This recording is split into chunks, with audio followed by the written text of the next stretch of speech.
different bubble of reality is true. A galactic historian is a person that looks at all the lines of dramatic karma. Nudge, nudge, it's the Holy Grail. Improvise. Mysterious. It's counter-psychic intelligence. Why is DNA farming of this star cluster so important? Because we do manifest our reality. We do create our reality.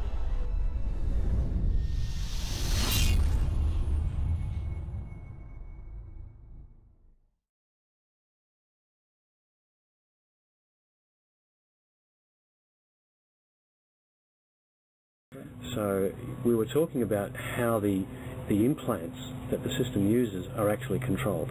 Correct. It starts with the architecture of the implants. It started with Project Talent in the 1940s and 50s, which is an amalgamation of all the rape, torture, physical abuse, mental abuse programs that were done in the Knights, the eras of the Knights.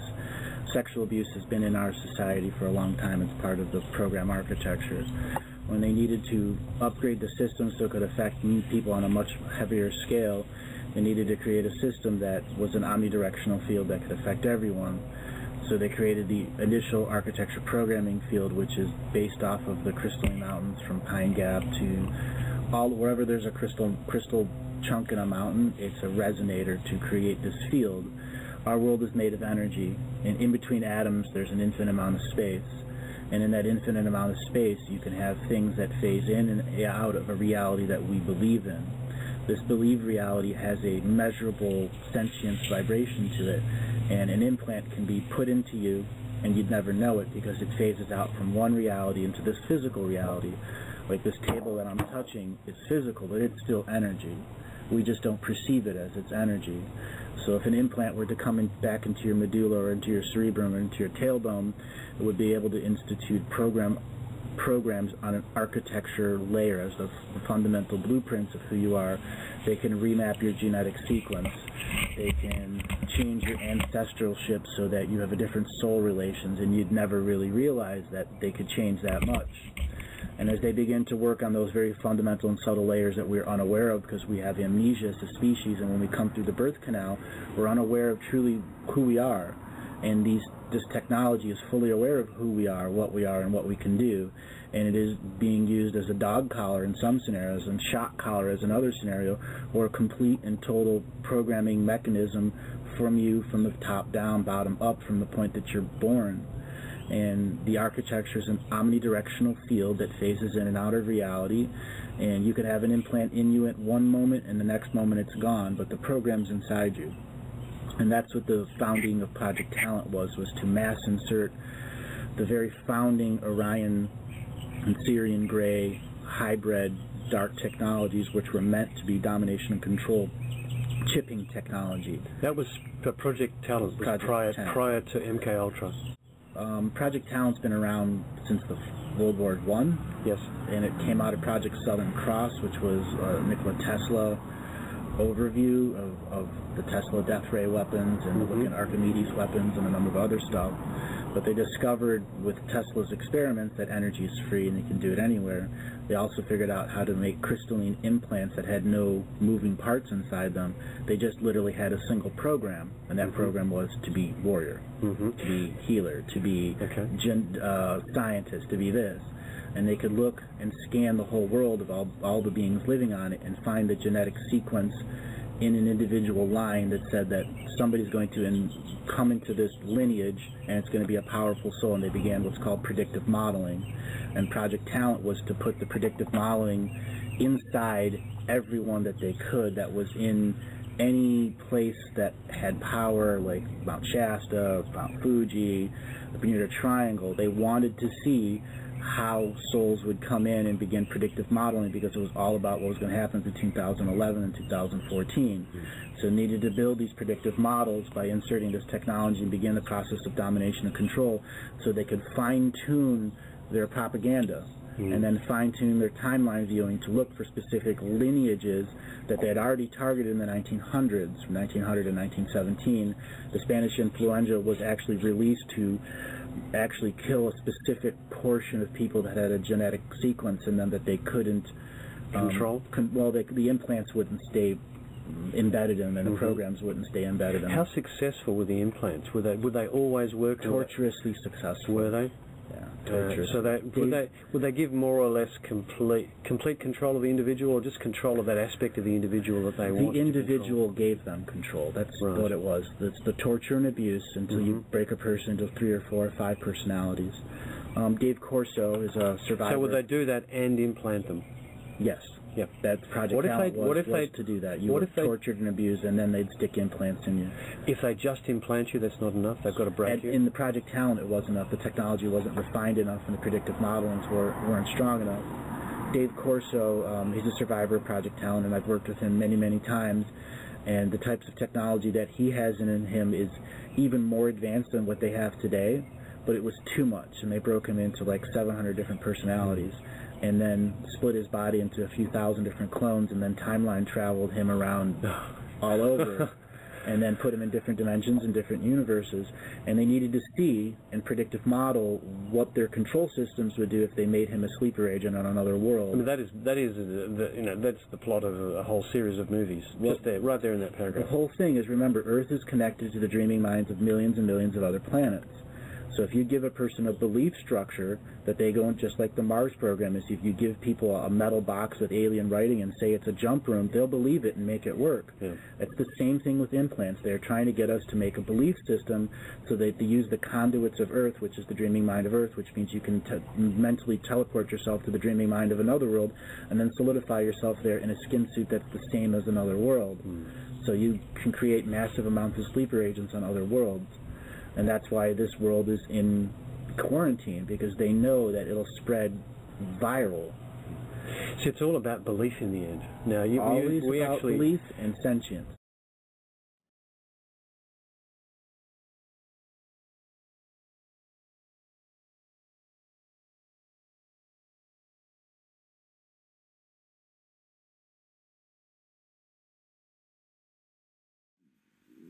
Let me finish this Facebook process. Yep.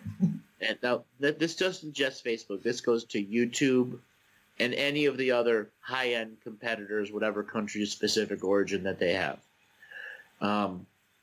They were all part of implementation of AI. So those companies that they know could take over and succeed and had the control of the mind of the person, so on and so forth. Once implementation began, there needed to be a observational time where the systems that were being created, the mechanical and the artificial AIs, could see how people were learning the internet. This is that early stage. And then as we came into this later stage where Facebook, 2008, 2009, somewhere around there, it had already had a long process of, let's just say, weaponizing its user interface. Okay. And they're all weaponized. Now, including Apple as well. Apple hasn't been. Right. We are the ones that create the ammunition. The weapon is useless without ammunition, though. Absolutely. We're the one that creating the ammunition over and over, the content. Tacit consent. Right. Content. Now, you have this whole thing of Facebook and YouTube censoring certain people's statements and free speech. Free speech doesn't exist. Never did exist. Yeah. Okay? Yeah. So there are many situations where if we still had those access to the minute boards, the minutes of the board of people for Facebook or any of the big ones, there would be treason. There's where you discover the actual pure callousness and disrespect for users. This reminds me on a tangent of, I watched a documentary on Herbalife, and I got Andrew to watch it, and the CEO of Herbalife, because it's a big Ponzi scheme basically, and there's a guy that's been shorting it, and he's actually lost a lot of money shorting it on the market because he said it's a Ponzi scheme, and the CEO was from Disney. Yep. And you said it's like watching this documentary, it was like watching the epitome of greed from that aspect and control, you know. But pure greed. And that's what all the top tech companies are, who are employing these super genius engineers who think they're working for a company that's the good guy. Absolutely. And they pay them very handsomely, and they have a lavish lifestyle, and they have these offices that are funky and all that sort of stuff. But at the end of the day, it's not about that perception. It's what occurs to society, and you've actually been paid off a large amount of money, so you take on the karma of that corporation, all right? Exactly. Because you've actually contributed to influencing the narrative on a massive level. So you're like taking money for this stuff is not a justification for it, all right? Now Absolutely. you're going to see a backlash of Facebook or tech employees wanting to turn whistleblower. But the thing is, every time a whistleblower comes out into the media, they generally are trashed, disrespected. Now, the guy that blew the data, the information, the Cambridge Analytica guy, he's look at Snowden. Yeah.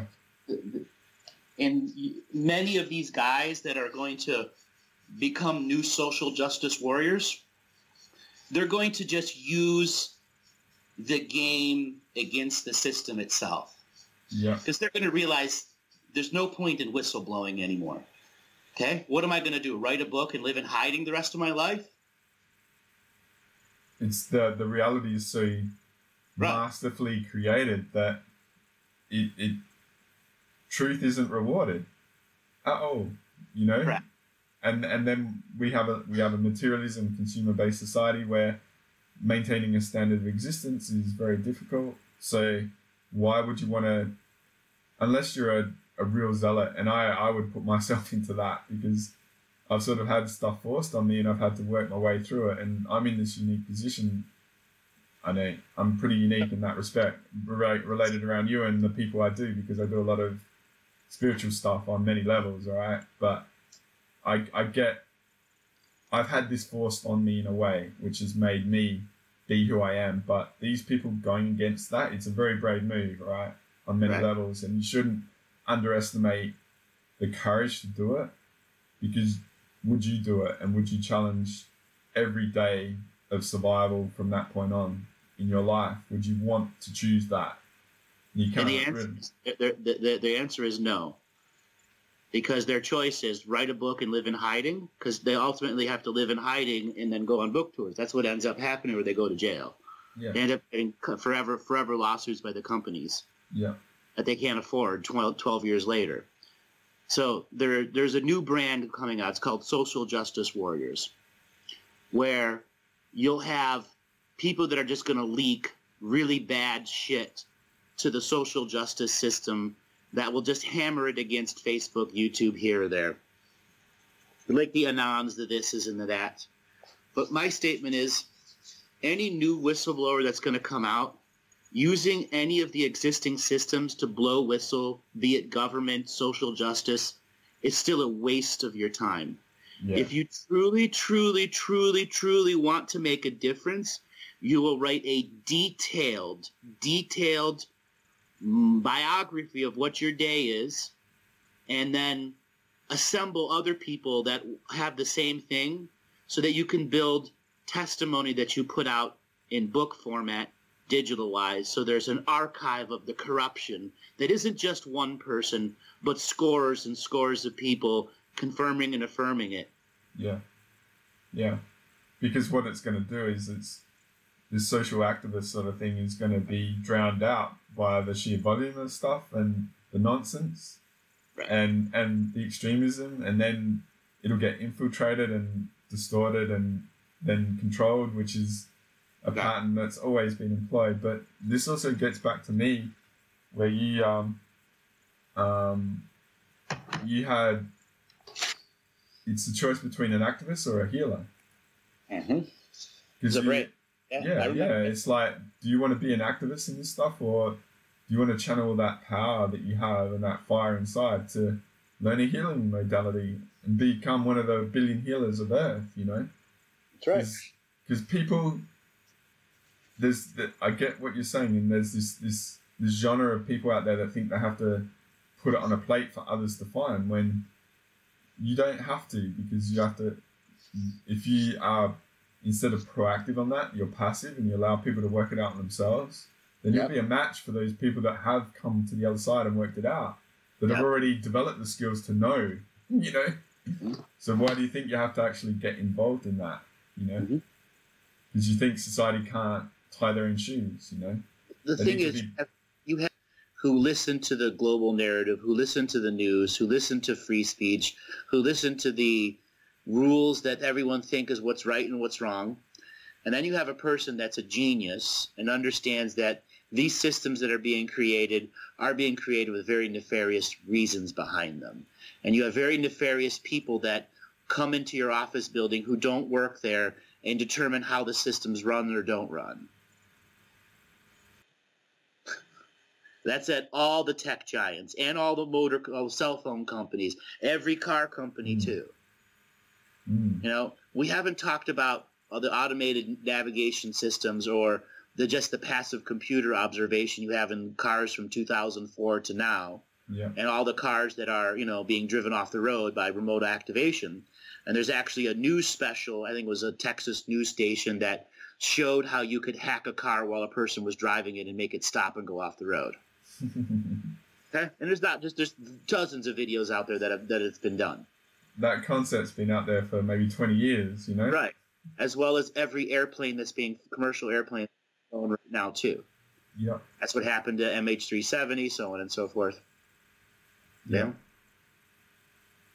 Yeah. Just the perception that we have freedom when we're like any time. But the way I operate, mate, is I appreciate all this.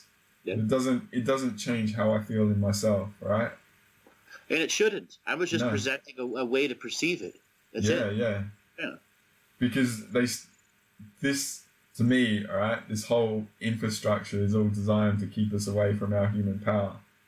Because it's all the effort to take us away from, say, the sovereignty and doing the revocations, because you master your energy field and this stuff just goes on around you, but it's more like Teflon to you, you know? Until such a time you learn how to operate in the natural hologram instead of the unnatural hologram. Yeah. And social media systems are the unnatural aspect of the hologram. They will eventually become a natural part, but they're still so young, they're still an unnatural part of the hologram. We haven't had 3 generations of people using Facebook. No. Imagine how different the world's going to be then. We're coming into 2 generations of mobile phone, though, mate. That's quite interesting. That's right, 2 generations of mobile phones. Yeah. But I find what you said about, like, seriously, they were really aware of the technology of interacting with, say, the energy body and stuff, and they were totally aware of this, or they saw the effect, and they could see it as an opportunity. Well, not only an opportunity. I mean, they knew this was coming when they implemented the technology. It was already a part of the pre-assessment of before the technology was released, how it was going to affect the communities and people. Yeah. Because it's interesting, like Apple brought out their iPhone, and it's a new total concept. It's like bringing out a brand new car, right? And you talked about there's only, like, say, Tesla, and, like, there's very, very few organic, brand new sort of corporations that enter a market with success. And look how successful Apple iPhones are, mate. It's just dominated the market in no time. Apple didn't create the iPhone for themselves. That technology was brought. It was not an organic creation with the company. The design might have been, but the whole concept of what the phone was brought to them, and they're the ones that flushed it out and built it. So it was like their stamp on it. Their symbol. Because they needed someone to produce it that would use the infrastructure of chips that had the failure in it. Remember, you're engineering a whole generation of users. Therefore, all the technology that's going to go to them has to already be socially engineered with the way you want them to learn and believe and work through. So long before the iPhone was created, somebody came up with an actual plan of implementation and what it would take to change the industry of the world to create 7 million iPhones, 10 million iPhones, 50 million iPhones. Yes. Eh? Yeah, it's like years in development, decades. Right. It isn't just, oh, wait, I have a factory that produces cell phones. There was a cell phone. There wasn't like that before. Because all the components of it, like the screens, the chips, the plastic, the sheer volume of just pure raw materials required is staggering. Like, yeah. Because then it was interesting because Nokia was massive, and then like Nokia's just lost out. Microsoft acquired Nokia, but then Google also brought out Android. So the American tech industry sort of just really dominates the mobile phone industry. But there's a few players like I guess Samsung is pretty massive as well, and that's an interesting region of the world where a lot of technology is created. Samsung is Japanese chip makers, where Motorola is Chinese chip makers, or Intel is Chinese chip makers. Yes. So you have a different chip maker. Now that's another thing that's really unusual, how there are no startup chip makers in mass. That is completely eliminated because the chip should have been redone a long time ago.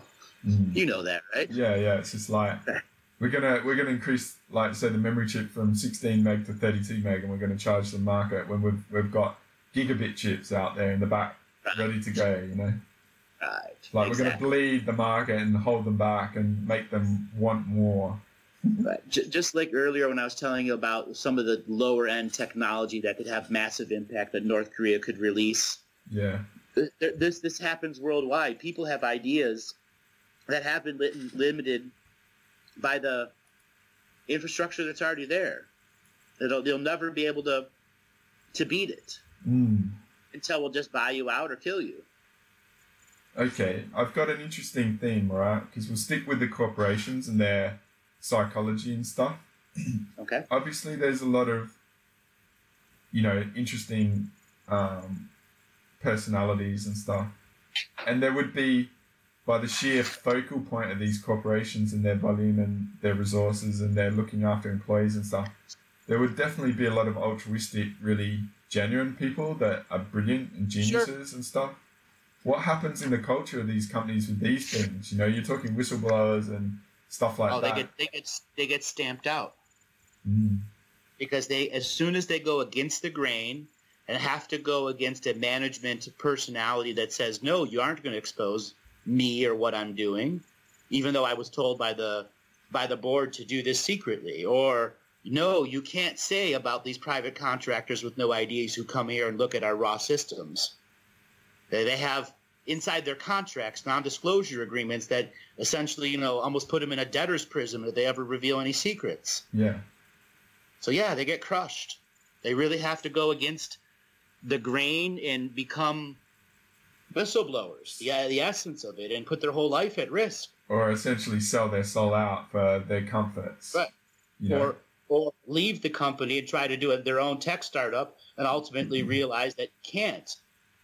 Not without being taken over like all the other big companies. It's a bit like, say, you talk about the criminal elements, say, like Gaddafi, right? In the first Chicago video, you talked about Chicago, and we talked about Libya, and you mentioned about the destruction of all the infrastructure that would have seeded the whole desert, and fed all of Africa and stuff.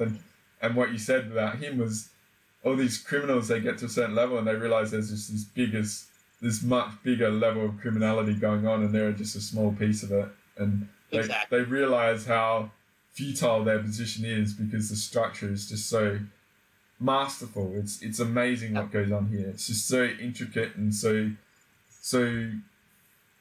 geared to stamping out the individual, and the narrative of the whole reality is just such an amazing machine, I'll just call it a machine because it is.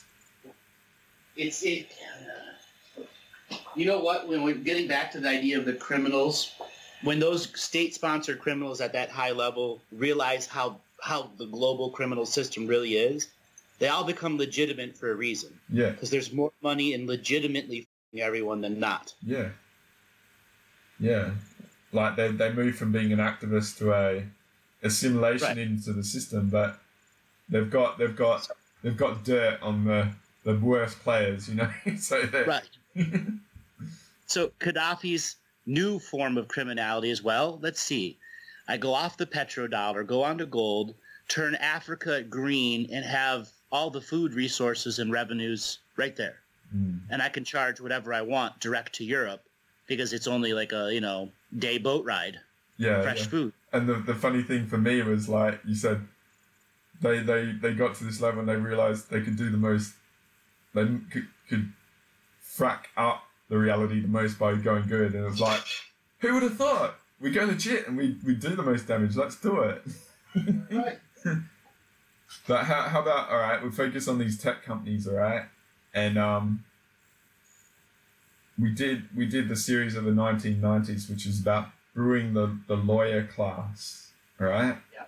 So say we're in the 2020 region of decades and stuff.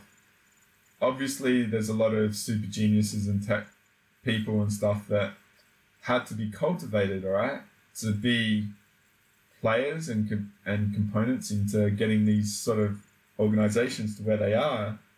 You know, is there do you want to get into that sort of aspect?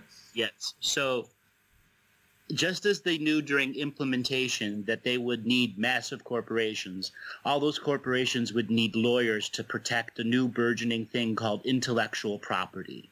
It would be how they control people's ability to create new things. Yeah. Because it was going to become a digital world. Mm. So they needed a whole lawyer class to support that. A lawyer class 3 generations old, with lots and lots of schools and colleges to teach that. Because many positions that are filled in the upper echelons of companies, you have a law degree, a political science degree, a law degree, and a business degree, a law degree, and something else. Yeah. You may not be a bar-certified lawyer, but you have the degree. These corporations would have, as far as retaining lawyers, massive outflows of resources going to just that within them. Yeah. But how about what I was sort of trying to focus on was, yes, the lawyer class was a factor in the education requirements. What I was sort of focusing on was technically advanced sort of people, say mathematicians and stuff like that, because Cambridge Analytica, they use algorithms and all that sort of stuff. So all the search engines use algorithms, and algorithms are a massive thing, like in high frequency trading and quantitative sort of stuff. Like the gestating of a highly advanced technical aspect of the education system to generate the resources to actually set up these aspects of the infrastructure. Was there a massive plan related to that as well? Yes. Now it's hard to unravel this big part of the octopus because it goes back to the 40s, 50s, and 60s when we had the baby boom, where you had to take colleges that could only have, 1 or 200 people a year going to it, to 5,000 to 10,000 a year going to it, to the point that you could have 30% of the population, 50s, 60s, and 70s, and even into the 80s in college, creating debt. Okay? Debt-based system in which which the lawyers would take over through the bankruptcy industry, so on and so forth. Now it's all entangled. Yeah, okay. They needed science people, they needed weathermen, they needed everything. They needed actors, and they needed a environment in which people would go and learn the way they wanted them to learn, so that when they put the pieces of the bigger concept together, how news affected buying, how trade between two countries affected the way newspapers talked about things, how the propaganda was, all the ways that the octopus interconnected to each other. Yeah, because what we sort of talked about maybe 15, 20 minutes ago was about whistleblowers, all right? Within these corporations that have ethics, that realize they've bought into it and they're in deep, and they're going through a crisis of consciousness related to, can I actually be a part of this, you know? when I'm seeing this like outright greed based on violation of human, morals in me. And the thing is, like, debt is a big thing, like you mentioned, like to get a degree in, say, MIT or any of the other top, like, technical institutions is probably you're in six figures of debt, and PhDs and all that sort of stuff to get into the mathematics. It's a very specialized field, The same thing with genetic research. So all the people that would be the game changers, potential game changers coming into this generation of technology would be controlled by debt ahead of time. Yeah, absolutely. It's a weapon. It's always been a weapon. Yeah. So yes.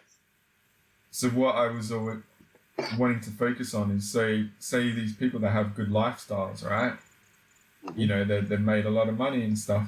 They live in areas like San Francisco, and I know housing in San Francisco is ridiculously expensive. Yep. Like the standard of living, to maintain an existence, it's relative to what's going on around there. So sure, there's a lot of money being made, but you also have high cost of living and stuff, and there's obviously Silicon Valley, mate. Right. Silicon Valley is this enigma of location that's created a lot of perception related to what is like gestated out of that region. So, okay, do you want to get into Silicon Valley? Yeah. Let me get back in there. So, what is in San Francisco? A massive military base called the Presidio. Yeah. So, Google the Presidio real quick. I know, like, I was a fan of Douglas Dietrich, and he was all over it, mate. Right. So it goes back old. It is where your highest level of oligarchy from Russia can go all the way across Europe, all the way across the oceans, all the way across the United States, and end up there. Yeah. It's directly facing the Asiatic countries, versus going the other way, which had its own boundaries, borders, and realizations. When you had a final interconnect of the railroads and then the final interconnect of the underwater sea cables, you understand why the Presidio is so important. It's the back door to the entire weaponized system of the United States. Washington is the capital. That's where the big obelisk is. Mm. What do you think's in the Presidio? Well, there was an attempt to have the UN there originally, like the League of Nations and stuff. There's been a lot of child sex, sort of military, like really negative stuff, right? So very dense stuff has been done there to lock it down from a grid perspective for 100 years, probably longer, mate, Right. 200 years. Very toxic place. Very toxic. Now, why did tech companies start there? Because you had a massive naval base there. Yes. That had to have what's called the Aegis missile system cruiser, and cruiser built there, or guided missile cruisers that were using the system known as Aegis. Yeah. It was the most advanced detection above air and down and sonar, connected to an entire ocean of hydrophones. Ah, okay. So it's connected to that. That's what the Aegis does on a level that we don't see in the deception. Yeah.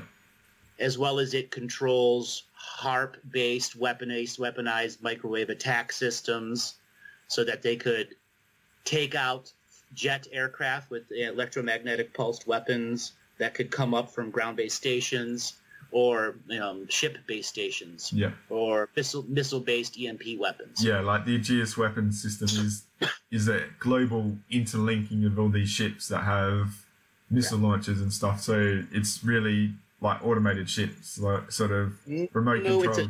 It's an advanced targeting system that could target off-world vessels from the years 1969 was the first implementation to it, 69, 72, 1999. The Aegis is still in use, but there's the next level of it because they had quantum computers on those ships then.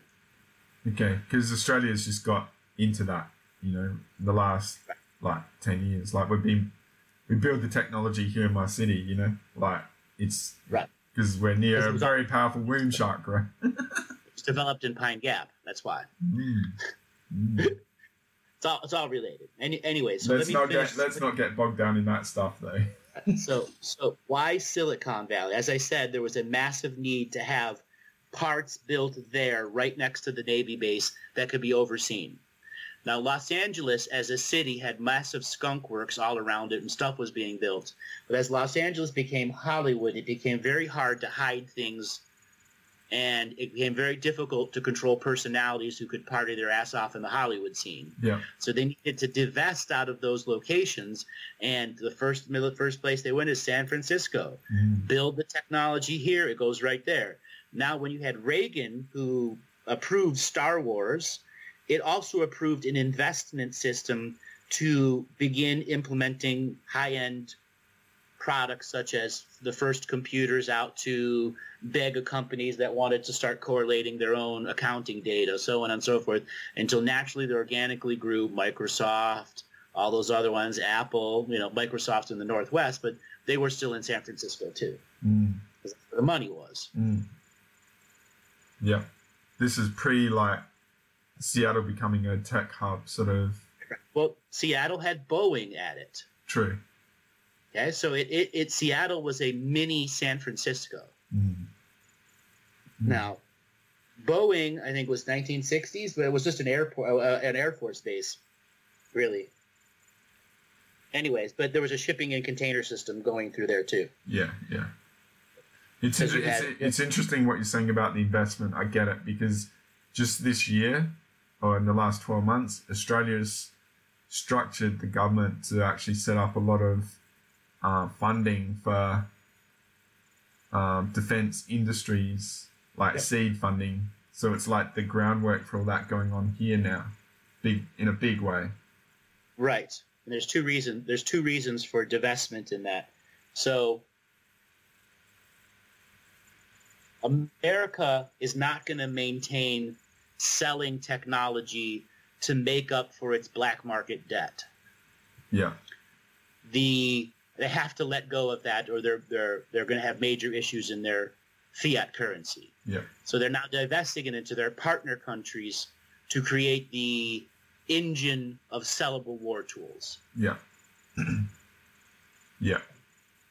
Now, let me finish on one more thing on San Francisco and what goes on. I'm getting on tangents, so just focus on that one. So, let me how to describe this the right way. So you have the Bay Area. You have three massive cities there. Yeah. So you have the tech city, which was built much later, San Jose, which was built up much later. You have the worker city, which is Oakland, and then you have the rich city, which is San Francisco. So it's caste-based. Yeah. That area. Yeah. Now, that bay is gigantic, and it has never properly been used as a really advanced port on purpose because of the military locations in there and so on and so forth. And because it was never used that way, when the computer chip companies went in there, there was a, let's just say, much higher level of security there for them to create their stuff during the decade it took for them to create the infrastructure of building chips. Now, originally, the original chip people that were purchasing the chips were the militaries, not just the American military, NATO, and all the other ones, because they had chips that were for sale. Yeah. Chips and motherboards. So this was like the 70s, you're talking? Right. And then the dollar per hour wage worker in San Francisco got so high, they needed to divest and create more technologically competent people to make boards. And then this is where China and Japan come in majorly. Now, Japan had already had their own chip industry, but it hadn't gained the investment because you had these big ancient companies that have been fighting each other for power for so long. So that's the main thing on San Jose and what goes on there. What dark rituals and shit. It's the same shit done in New York. Yeah. They repeat it coast to coast. Okay? They're all part of the global narrative, and if the global narrative is going to sustain, you got to build the shit we want you to build. So then, what I sort of brought up was this region called Silicon Valley. It's San Jose, city of San Jose. Okay. I lived there for 1.5 years.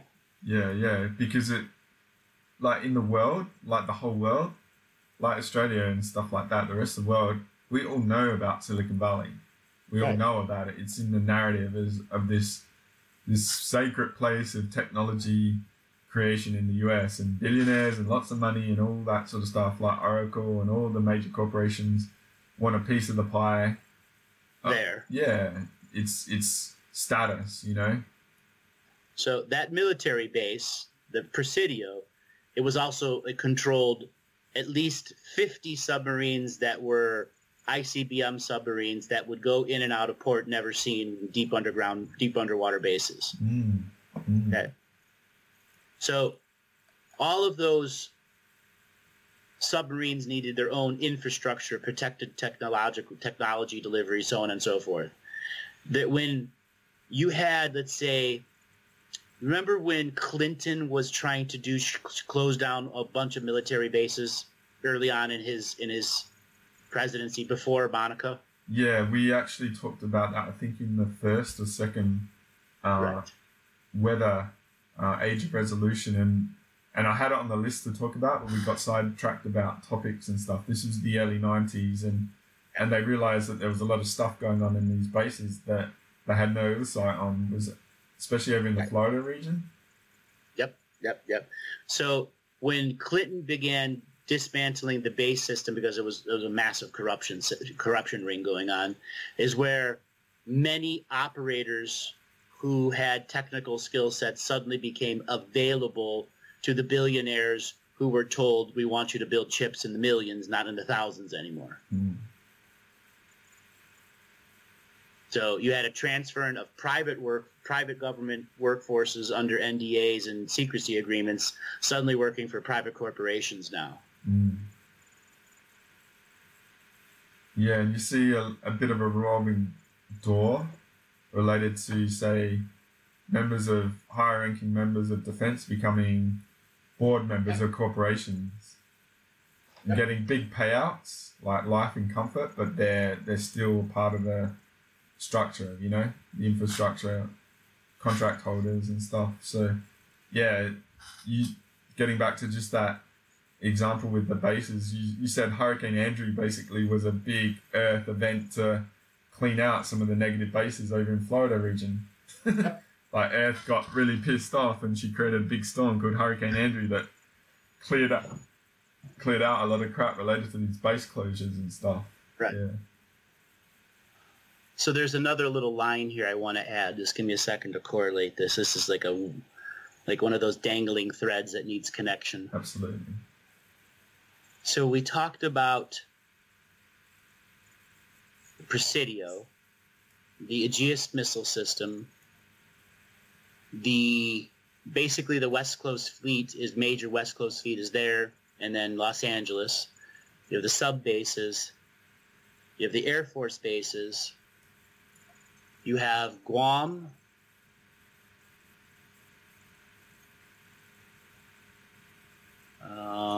San Diego has a lot of their stuff. It's big military base there, but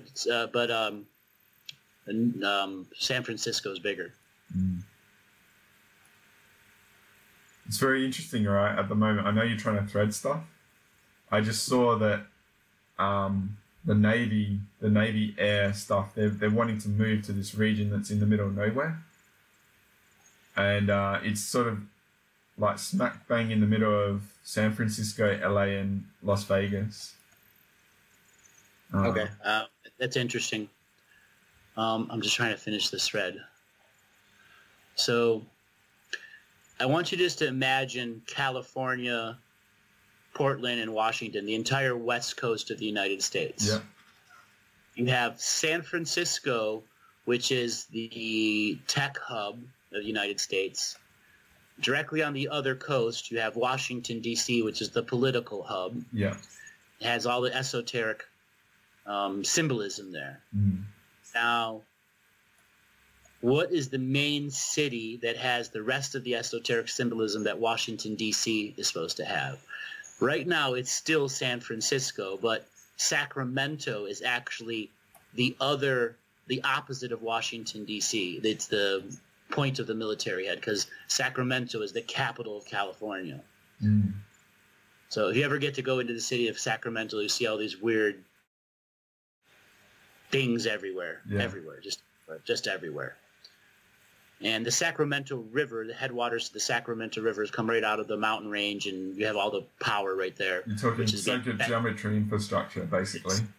Yeah, and then all the water controls there, which feeds, the entire valley there. It's interesting because the NBA team, the Sacramento Kings, is owned by, what's his name? I forget. He's a bit of an activist, and he's a billionaire, and he made a lot of money from streaming video. Yeah, I know who you're talking. Can't remember who he is either. But I don't want to take you from your stream. The thread was the Sacramento River and Sacramento,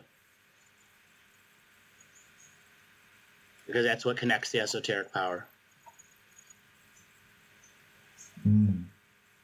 So it's like the birth of water for that region. Yes. And it's the geometry related to the water, the structured water and the significance of that. Interesting.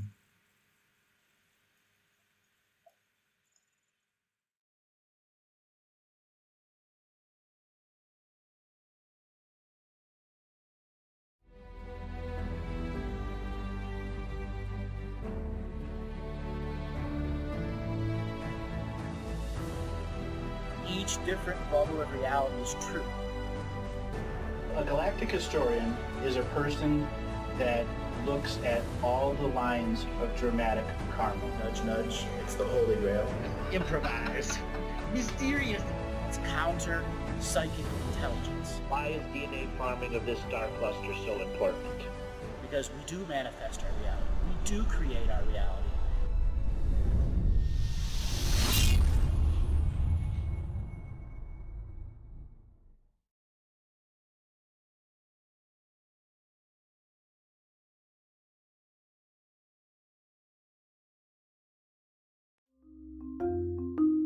Hello, let's create, let's co-create, and let's change this world with love.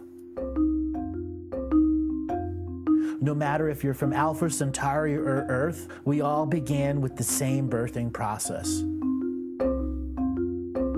We live in a limited point of view. Living the mystical life daily is about striving for the unlimited point of view. Each day, each human being gets an infinite amount of choices. Living the mystical life daily is about facing obstacles and challenges. The level of awareness that you are working at means you have a responsibility to be equal with it.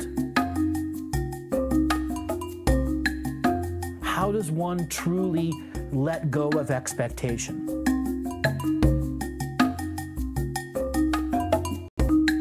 You can make the moment that you wake up to the moment you go to sleep sacred.